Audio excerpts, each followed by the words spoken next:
There is a particular kind of grief that lives in closets, hidden behind doors that we open less and less frequently as the years pass. It is the grief of dresses that once made us feel beautiful, dresses that now hang unworn because somewhere along the way, we decided that our bodies no longer deserved them. We look at ourselves in the mirror, at the softness that has gathered around our middles, at the silhouette that no longer matches the image we carry in our minds, and we reach for the same shapeless garment we wore yesterday, the tent, the muumuus, the dress that asks nothing of us and gives nothing in return except the promise of invisibility. I want to sit with you in that moment of quiet surrender, because I understand the logic that leads there. After 60, as the natural waistline thickens or disappears entirely, as the menopause belly becomes a permanent companion rather than a temporary visitor, the instinct to hide becomes almost overwhelming. You buy dresses 2 sizes too big, hoping that volume will provide camouflage, that if you simply wear enough fabric, the body underneath will cease to matter. But here is the truth that no one tells you in the dressing room, the truth that took me years to understand. Volume without structure does not hide weight. It amplifies it. A woman in a tent looks like a tent. The fabric does not conceal your shape. It erases it entirely, replacing the woman you are with a formless mass that says nothing except I have given up. The goal is not to disappear. The goal is to float. There is a difference between covering up and creating a fluid silhouette that moves with you, that suggests rather than declares, that allows you to exist in your body with comfort and grace. We are moving today from what I call construction to draping. Construction is tight waistbands that leave marks on your skin. It is zippers that pinch when you sit down. It is the constant battle of trying to force your body into shapes it no longer wants to hold. Draping is entirely different. A dress that drapes does not cling to your body, grabbing every curve and announcing every imperfection to the world. But it does not swallow your body either, drowning you in fabric until you become invisible. It skims, it floats, it moves with you rather than against you. This is the difference between looking dumpy and looking statuesque. Diane von Furstenberg, the woman who gave the world the wrap dress and in doing so, liberated an entire generation of women, understood something essential about the relationship between dresses and feminine power. She said to feel like a woman, wear a dress. She taught us that comfort and seduction are not opposites, that you do not have to choose between feeling good and looking good. A dress is the ultimate tool of feminine ease because it allows the body to move without restriction. There are no waistbands cutting into your flesh. There is no matching required.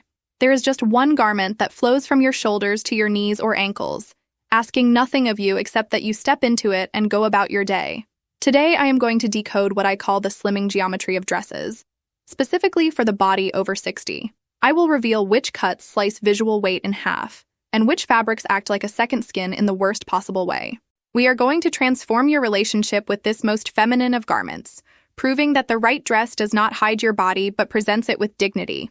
The first principle we need to understand involves the anatomy of aging and how it affects where we should place visual emphasis. After 60, the natural waistline often thickens or disappears entirely. The hourglass figure that many of us had in our younger years has softened into something less defined. Trying to belt a dress at the natural waist, trying to create definition where definition no longer exists, only highlights what I call the blockiness. It draws attention to the very area you wish were less visible.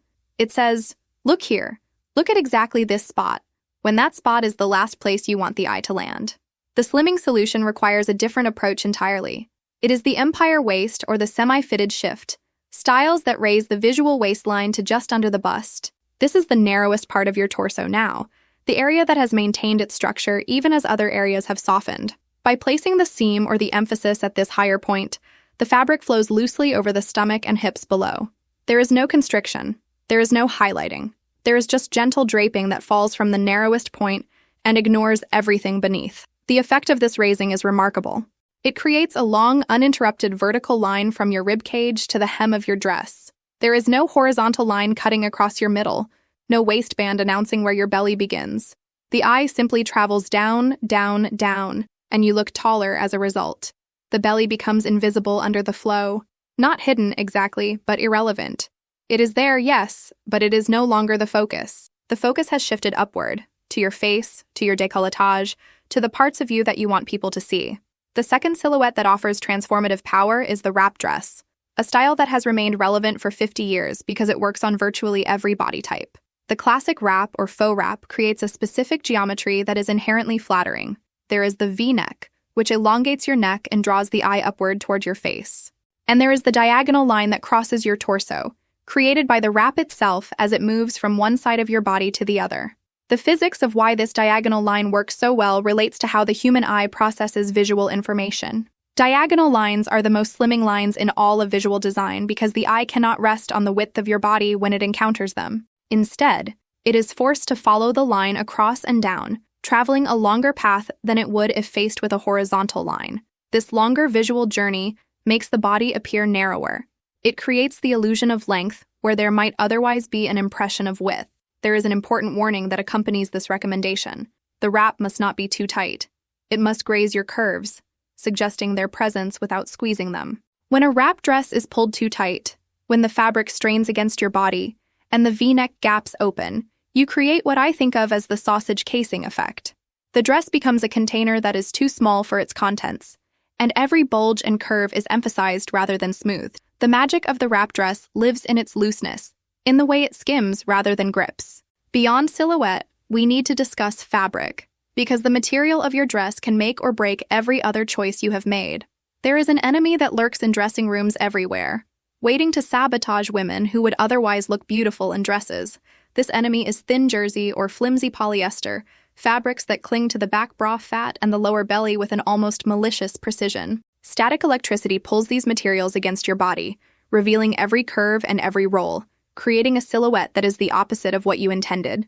The solution requires seeking out fabrics with what I call guts. This means weight, ponte knit, heavy linen, poplin, weighted silk. These are materials that have substance, that fall straight down from your body rather than collapsing against it. The gravity of heavy fabric works in your favor. It ignores the lumps and bumps underneath because it has its own structure. Thin fabric surrenders to your body's shape, following every contour with embarrassing fidelity. Heavy fabric dictates the shape. It says, "This is how I fall, regardless of what is beneath me."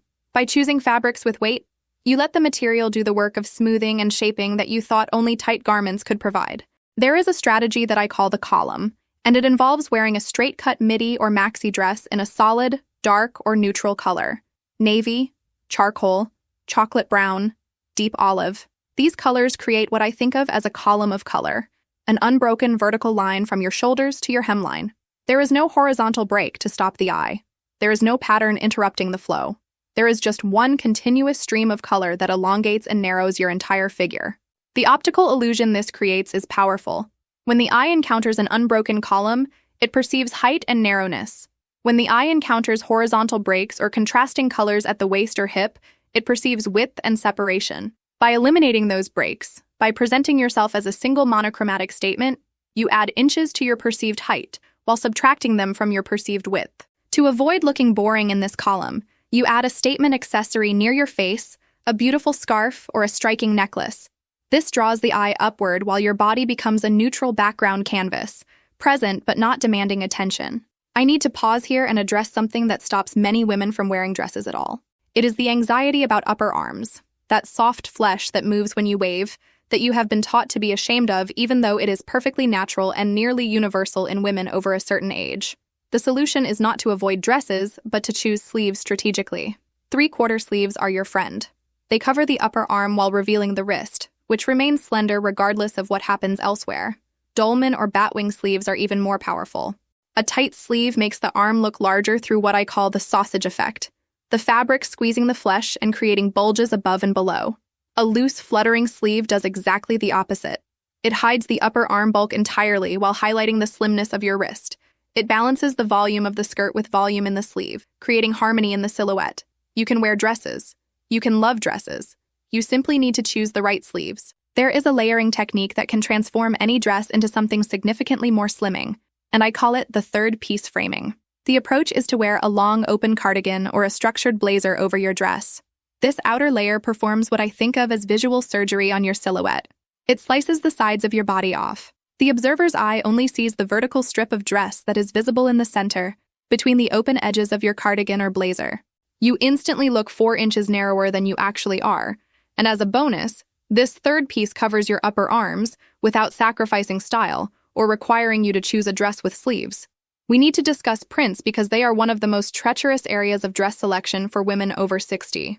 There is what I call the granny error, and it involves tiny, busy floral prints, the kind designers call ditzy florals. These prints are culturally associated with housecoats and aprons.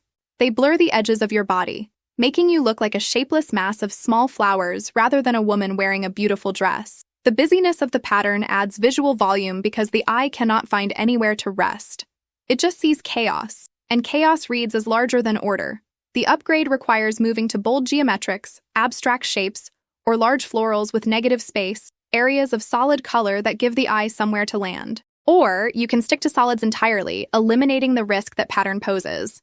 The logic is simple once you understand it.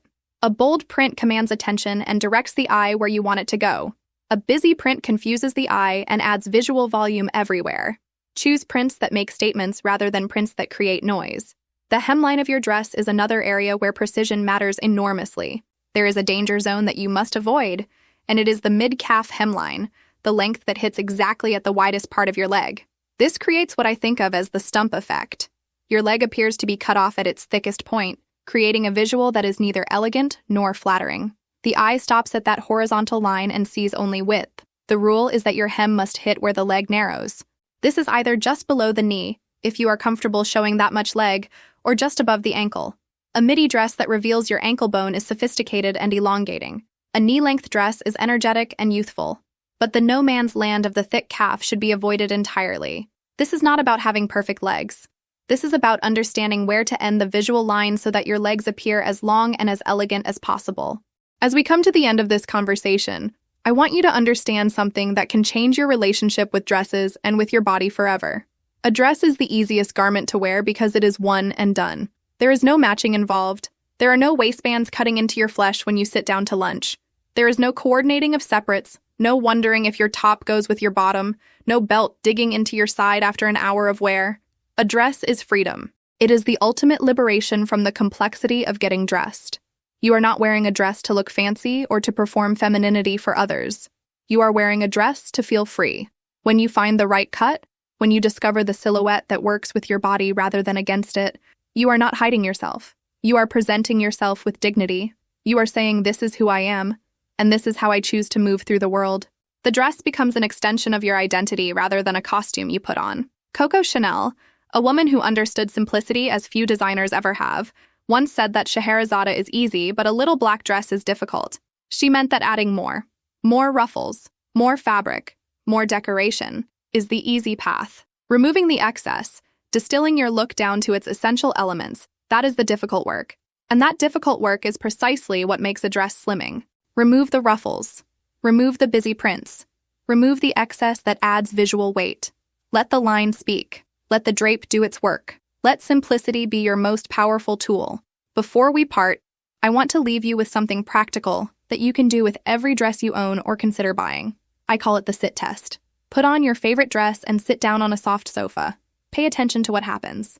If you have to tug at the fabric to arrange it properly, if you find yourself rearranging the skirt or adjusting the bodice, if you instinctively suck in your stomach the moment you sit, this is not the right dress.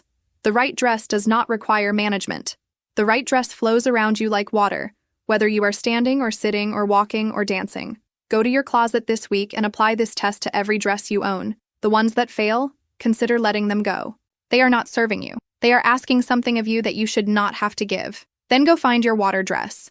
Find the dress that floats around your body without requiring your attention. Find the dress that lets you forget you are wearing anything at all while making everyone else notice how elegant you look. If you want to continue this journey with me, if you want to be part of a community of women who are refusing to disappear into shapeless tents, who are claiming the freedom and femininity that dresses offer without sacrificing comfort, then I invite you to subscribe. We are not here to suffer for fashion. We are here to discover that comfort and elegance are not opposites but partners. Remember always that the right dress does not hide your body. It sets it free. Style is not about hiding your age. It is about honoring the woman you have become. Stay radiant, and I will see you in the next conversation.